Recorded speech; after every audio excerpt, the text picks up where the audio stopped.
Olá, sejam bem-vindos ao Plenárias. O Supremo valida a lei que permite a recuperação judicial de cooperativas médicas.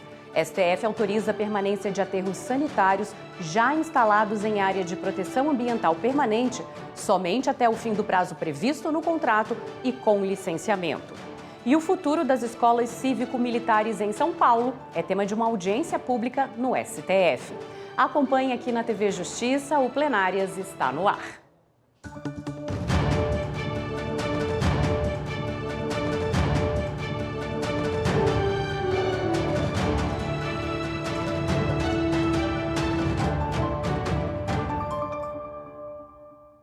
Eu sou Flávia Alvarenga e, junto com a nossa consultora jurídica, nós vamos mostrar os destaques da semana. A Karina Zuccolotto está aqui com a gente no estúdio. Karina, essa semana, 2 temas com decisões finais, temas concluídos, né? Exatamente. Voltou à pauta de julgamentos a história do Código Florestal, que o Supremo já havia declarado a inconstitucionalidade de alguns dispositivos e confirmado a sua constitucionalidade, e também uma questão de inconstitucionalidade formal acerca da Lei de Falências e Recuperação Judicial envolvendo cooperativas médicas, Flávia. Obrigada, Karina. O Supremo validou a lei que permite a recuperação judicial das cooperativas médicas. E a repórter Marta Ferreira acompanhou a sessão e tem todas as informações. Com a decisão, as cooperativas médicas podem ser incluídas em processos de recuperação judicial, que ajudam empresas a se reestruturar quando estão em dificuldades financeiras. A Procuradoria-Geral da República, que propôs a ação no Supremo, não questionava a inclusão das cooperativas entre as beneficiárias da Lei de Falências, mas o processo legislativo que resultou na nova redação da norma. Prevaleceu o voto do relator ministro Alexandre de Moraes. No entendimento dele, não houve quebra do processo legislativo. O texto passou por uma emenda de redação, que é uma alteração que visa corrigir um erro na redação, sem alterar o sentido da lei no Senado Federal. Segundo Moraes, a Casa Revisora apenas explicitou uma exceção que já constava na lei, sem alterar a proposição. Dessa forma, o texto não teria de ser submetido novamente à Câmara dos Deputados, casa iniciadora do projeto. O julgamento estava empatado. O voto de desempate foi dado pelo presidente ministro Luiz Roberto Barroso, que seguiu o relator. Portanto, não se aplica na relação entre a cooperativa e os cooperados, mas claramente não se excluiu a sua aplicação na relação das cooperativas em todas as outras relações que não sejam as relações com os cooperados. De modo que, em relação a fornecedores, em relação a hospitais, me parece claro que a explicitação, consequentemente não se aplicando a vedação no inciso 2 do artigo 2º, quando a sociedade operadora de plano de saúde for cooperativa médica, não parece, na minha visão, que tenha havido uma inovação. Ficaram vencidos a ministra Carmen Lúcia, os ministros Flávio Dino, André Mendonça e Gilmar Mendes. O ministro Luiz Fux também votou pela inconstitucionalidade, mas por fundamentação diversa. No seu entendimento, a inconstitucionalidade é material, uma vez que a lei tratou as cooperativas como sociedades empresárias.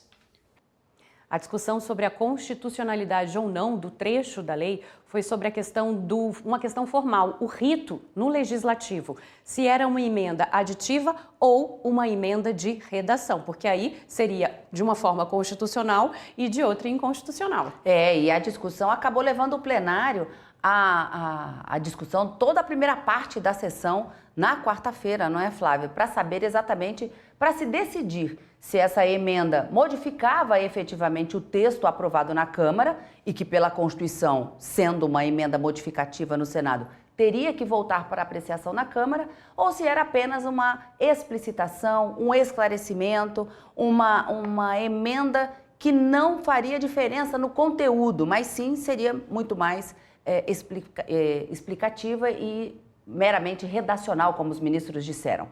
E na quinta-feira, o ministro Luiz Roberto Barroso acabou tendo que dar o voto decisivo, já que o placar estava em 5-5. 5 para entender que havia inconstitucionalidade, e 5 para entender que não haveria qualquer violação do devido processo legislativo, já que o rito previsto na Constituição para aprovação da lei ordinária teria sido cumprido.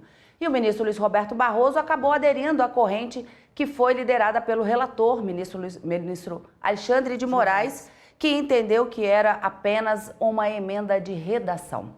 Isso porque quando o projeto de lei começa a ser analisado na Câmara, ele passa a ser analisado em seguida, uma vez aprovado pelo Senado, e se houver uma alteração nesse texto que modifique qualquer condição, ele teria que voltar para a casa iniciadora. E o argumento aqui do Procurador-Geral da República é de que não teria voltado. Mas veio uma discussão envolvendo até mesmo um veto de natureza política do presidente, em que a Câmara junto com o Senado, numa sessão unicameral, acabaram derrubando o veto do presidente e a Câmara não se opôs a esse dispositivo. Então, o ministro também, levando isso em consideração, entendeu que não haveria mudança no conteúdo e nenhuma inconstitucionalidade, portanto, julgamento pela improcedência da ação, a lei está valendo. Obrigada, Karina. O futuro das escolas cívico-militares em São Paulo foi tema de uma audiência pública aqui no Supremo Tribunal Federal.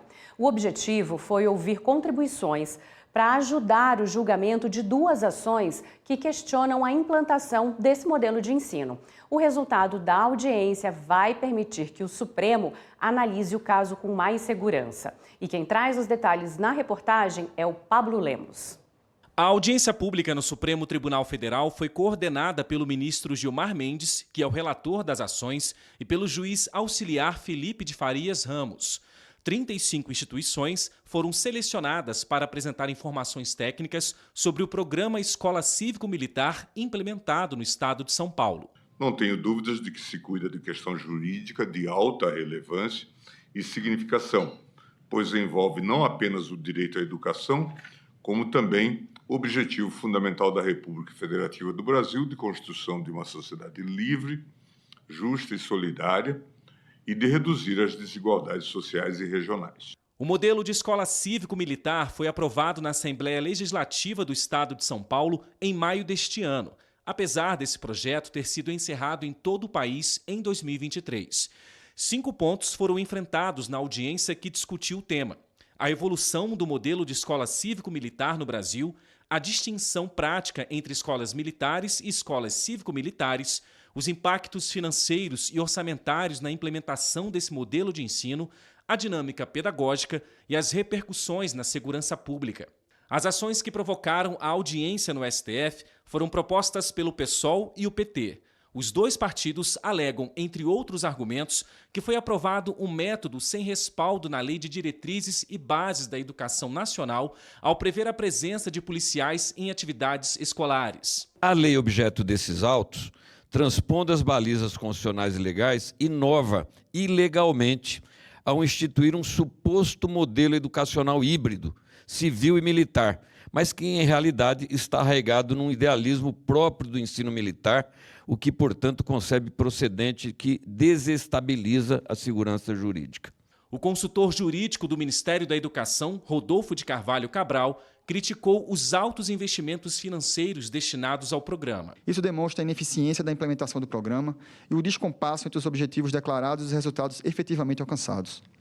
Além disso, os investimentos robustos para manter militares reformados nas escolas públicas de ensino fundamental e médio, em atividade de assessoria e suporte, não conduzem com a realidade de escassez de recursos que a rede de ensino consegue mobilizar para o pagamento de seu próprio pessoal. Já o Partido Liberal, representado pelo deputado Tenente Matheus Coimbra, defendeu a implementação desse modelo de ensino. A escola cívico-militar, principalmente dentro do estado de São Paulo, é um dos programas mais democráticos que existem. Não existe outro programa público que, ao ser implementado, ele questiona, primeiramente, a condição da escola E qual é essa condição? Qual é o alvo do programa das escolas cívico-militares? Aquela escola que está em processo de vulnerabilidade, aquela escola que está com nota abaixo da média estadual. A Secretaria de Educação de Mato Grosso teve o mesmo posicionamento. A escola pública é porta de entrada e acesso às políticas públicas do Estado e deve ser promotora de direitos humanos. Lembrando aqui aos senhores que segurança também é um direito humano. Assim sendo, Mato Grosso criou leis, decretos, portarias, fez convênios, concursos para que as escolas estaduais permanecessem sob o domínio do Estado e fornecessem condições de segurança tanto aos profissionais de educação quanto aos alunos e comunidades ao redor. O resultado dessa audiência pública vai ser anexado aos processos e permitir que o STF analise o caso com mais segurança. O presidente do Supremo e do Conselho Nacional de Justiça, ministro Luiz Roberto Barroso, participou da primeira Conferência Internacional sobre a Sustentabilidade no Sistema de Justiça. Durante a aula magna do presidente, no auditório do Conselho da Justiça Federal, foi assinado um Pacto Nacional de Sustentabilidade para o Judiciário. E quem acompanhou foi a repórter Carolina Chaves. O encontro reuniu membros e servidores do Poder Judiciário, advogados e representantes da sociedade civil para discutir temas relacionados à sustentabilidade, abrangendo as diferentes perspectivas. O evento foi promovido pelo CNJ com o objetivo de fortalecer a integração dos princípios que reúne as políticas de meio ambiente, responsabilidade social e governança, tanto para empresas e órgãos públicos quanto para a sociedade. Na aula magna, o presidente do CNJ e do STF, ministro Luiz Roberto Barroso, falou sobre a mudança de comportamento do judiciário no tema, que antes era considerado de competência apenas política. Este quadro vem se invertendo e já começa a haver uma atuação mais importante do judiciário. E aqui vale uma divisão. O judiciário quando atua para fora, ou seja, julgando causas, e o judiciário quando atua para dentro, o que ele está fazendo para ele próprio enfrentar a mudança climática. O ministro Barroso fez ainda reflexões sobre a mudança climática e os impactos no sistema de justiça. Para ele, o descumprimento de acordos ambientais, como o Protocolo de Quioto e o Acordo de Paris, para atingir a meta de redução da emissão de gases, agrava os impactos ambientais. Outra dificuldade para minimizar as consequências são o negacionismo e a falta de incentivos de políticas de proteção ao meio ambiente. O presidente do STF citou algumas iniciativas para a descarbonização dos tribunais brasileiros. O mundo judiciário tem procurado reagir diante de uma certa inércia dos poderes políticos de uma maneira geral. Internamente, no judiciário brasileiro, nós, no Supremo Tribunal Federal, adotamos algumas políticas, fizemos acordo e estamos trabalhando uma resolução que vai determinar a todos os tribunais que apresentem os seus planos de descarbonização nas 3 etapas próprias: inventário, diminuição das emissões e compensação do que não possa ser reduzido, de modo a que o judiciário seja um judiciário carbono zero em menor espaço de tempo possível. Durante a conferência, houve a assinatura do Pacto Nacional de Sustentabilidade para o Sistema de Justiça. O documento apresenta 20 princípios norteadores que abrangem diretrizes ambientais, sociais e de governança com foco no desenvolvimento sustentável. Entre os objetivos estão o fomento da proteção dos direitos socioambientais, da promoção da justiça social e da implementação de práticas sustentáveis de governança transparente, atendendo às necessidades das gerações atuais e futuras. Um compromisso dos tribunais com a preservação e proteção do meio ambiente. O ministro Dias Toffoli foi homenageado com um livro sobre os 15 anos de atuação no Supremo Tribunal Federal. A cerimônia foi no dia 23 de outubro. No Salão Branco da Suprema Corte, advogados, políticos, autoridades do meio jurídico. Foi o lançamento da obra Constituição, Democracia e Diálogo, 15 anos de jurisdição constitucional, do ministro Dias Toffoli. São 2 volumes, com depoimentos de juristas, políticos e personalidades. O ministro entrou para o STF em 2009. Aos 50 anos, se tornou o mais jovem presidente do Supremo. A ideia do livro partiu do ministro Gilmar Mendes, que também coordenou a publicação. Gilmar Mendes lembrou de uma decisão de Toffoli, a abertura do inquérito das fake news em 2019 para investigar ataques e ameaças a ministros do STF e familiares. Naquele contexto de excessiva conturbação e de clara inação de órgãos essenciais à ordem republicana, a iniciativa feliz do ministro Toffoli serviu de anteparo contra investidas extremistas que, como hoje se sabe, tinham por objetivo solapar a democracia brasileira, tramando, ora às escondidas, ora à luz do dia, um golpe de Estado. O presidente do tribunal, Luiz Roberto Barroso, lembrou o período em que Toffoli assumiu a presidência da Corte entre 2008 e 2020. Durante a pandemia de Covid-19, Toffoli manteve o tribunal funcionando. Uma das medidas dele foi ampliar o uso do plenário virtual por causa da necessidade de isolamento. Permitiu que nós, sem sacrifício do direito de defesa, do direito de sustentação, reduzíssemos o estoque do Supremo ao seu menor nível desde que esse dado é contabilizado. Uma iniciativa muito importante que permite que nós julguemos com qualidade uma imensa quantidade de processos. O ministro Dias Toffoli destacou o papel fundamental do STF em garantir os princípios constitucionais e combater as desigualdades do país. Para Toffoli, a missão do tribunal vai além das decisões jurídicas e abrange a construção de uma sociedade que respeite a dignidade de todos os cidadãos. Nestes 15 anos de jurisdição constitucional, pude testemunhar e contribuir para a atuação do Supremo Tribunal Federal como facilitador do diálogo e da conciliação, bem como guardião da segurança jurídica, da própria democracia, dos direitos sociais e culturais e das garantias individuais, sempre respeitando as competências constitucionais e legais dos outros poderes e instituições.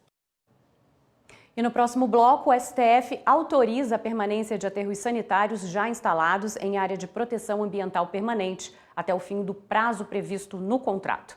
O nosso intervalo é rápido, a gente volta já já.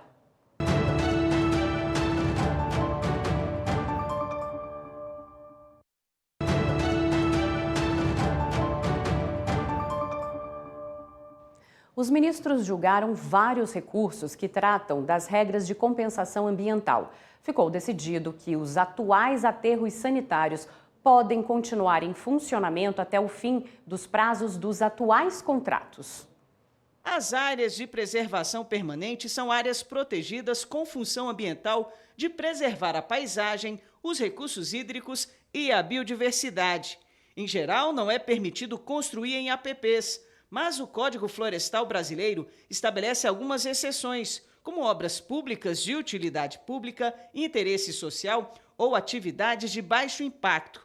A discussão envolve recursos que questionam uma decisão anterior do próprio Supremo, que declarou inválida a inclusão da gestão de resíduos no conceito de utilidade pública, conforme previsto no Código Florestal.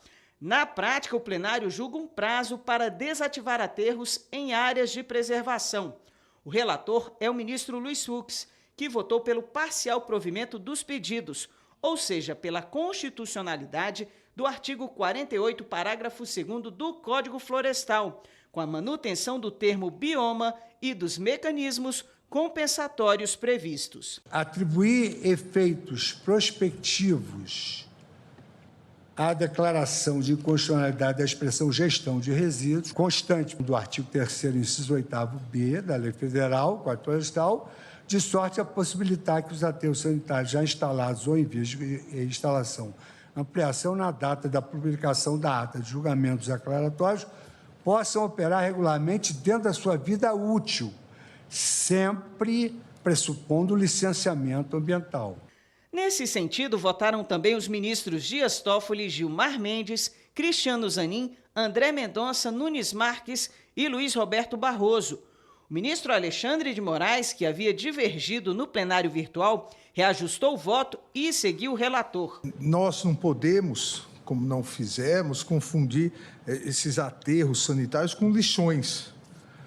E o tratamento dado, a tecnologia hoje dada, isso possibilita que não haja nenhum vazamento, que não haja nenhuma contaminação.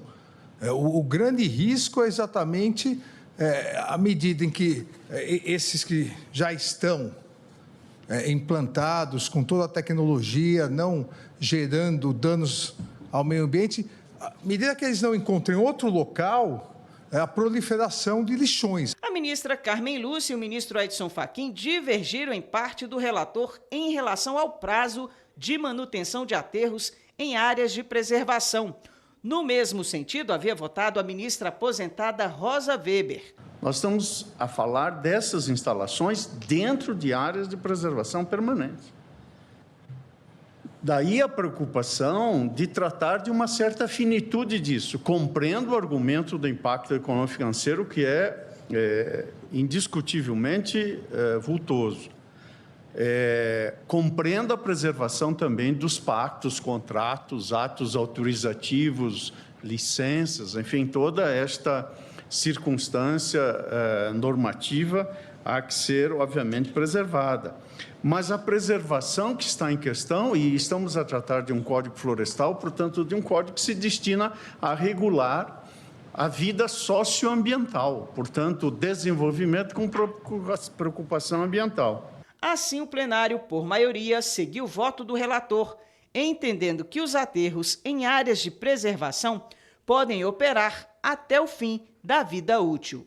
Atribuir efeitos prospectivos à declaração de inconstitucionalidade da expressão gestão de resíduos, constante do artigo 3º, inciso 8º, letra B da Lei Federal 12.651, de sorte a possibilitar que os aterros sanitários já instalados ou em vias de instalação ou ampliação possam operar regularmente dentro de sua vida útil, sempre pressupondo o devido licenciamento ambiental e observância dos termos e prazos dos contratos de concessão ou atos normativos autorizativos vigentes na data deste julgamento. Consecutariamente, não é necessário retirar, após o fechamento da unidade, o material depositado, observadas todas as normas ambientais aplicáveis. Nesse julgamento foram analisados embargos de declaração. E agora houve um entendimento diferente em relação ao julgamento das ações em 2018. Karina, esse era o objetivo dos embargos, o objetivo dos embargos de declaração. Esse tipo de recurso ele serve para afastar alguma alegação de contradição na decisão que está sendo questionada. Então, o Código Florestal foi objeto de julgamento em 2018 em 4 ações diretas de inconstitucionalidade e uma ação declaratória de constitucionalidade. Vários dispositivos foram considerados como inconstitucionais, incompatíveis com a Constituição, e outros confirmadas a sua constitucionalidade. Mas havia um argumento trazido nesses embargos de que teria havido uma contradição em relação a um determinado artigo, que foi julgado inconstitucional, e sobre esses aterros sanitários, em que se pedia uma modulação dos efeitos da decisão para se determinar como ficariam esses aterros que hoje estão localizados nessas áreas de proteção permanente ambiental, essas APPs, Área de Preservação Permanente.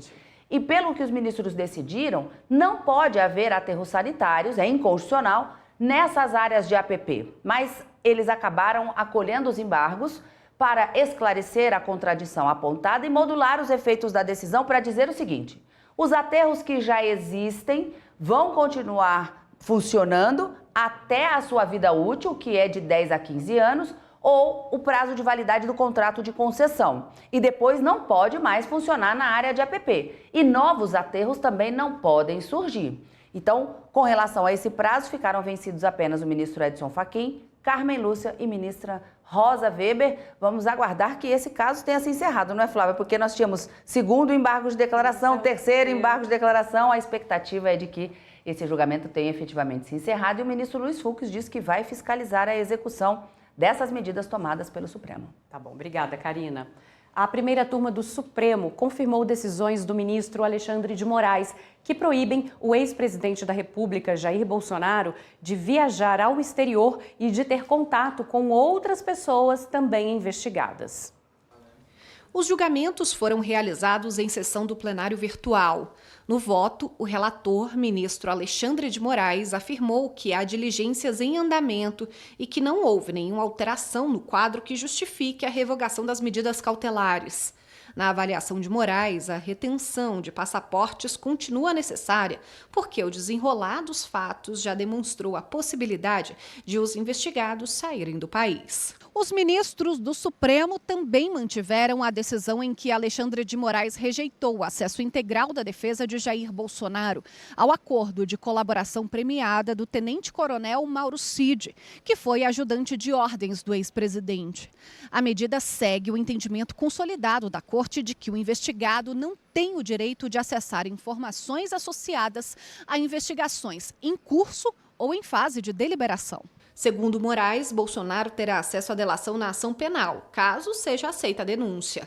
O relator considerou ainda que o depoimento de Cid abrange outros temas, como ataques virtuais a opositores, ao STF e ao Tribunal Superior Eleitoral, desrespeito às urnas eletrônicas e à integridade do processo eleitoral, além da inclusão de dados falsos de vacina contra a Covid-19 nos sistemas do Ministério da Saúde.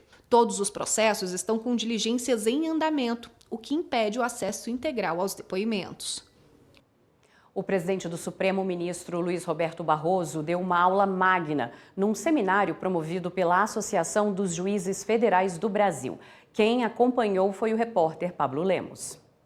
O seminário abordou o papel do judiciário na regulação, propriedade intelectual e concorrência na economia brasileira.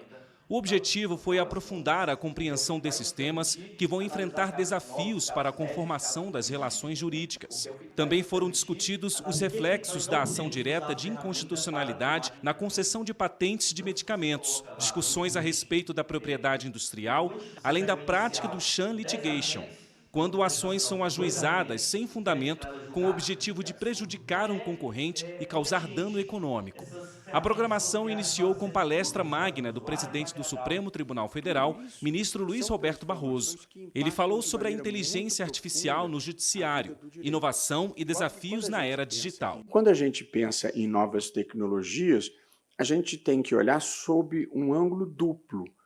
Como as novas tecnologias impactam o direito e como o judiciário internamente deve lidar com essas novas tecnologias. Não vai haver uma substituição de juízes por máquinas de inteligência artificial, mas vai haver uma sinergia que eu considero muito positiva e produtiva. Nós temos 2 projetos hoje, um no Paraná, no Tribunal de Justiça do Paraná, e outro no Tribunal Regional do Trabalho da 4ª Região, de pesquisa de precedentes com base na inteligência artificial. Quando a ferramenta estiver apurada, o juiz que ainda continuar indo procurar no papel ou procurar em diferentes sites não vai conseguir ter o trabalho eficiente de quem é capaz de resgatar em segundos os precedentes sobre aquela matéria. Portanto, a regulação é importante, mas a gente precisa trabalhar sem medos do progresso. Karina, obrigada pela sua presença aqui comigo e até a próxima. Até a próxima, Flávia. O Plenárias termina aqui. Você também pode assistir ao jornal pelo canal da TV e Rádio Justiça no YouTube e pelo aplicativo da TV Justiça Mais. Continue aqui com a gente na TV Justiça e até semana que vem.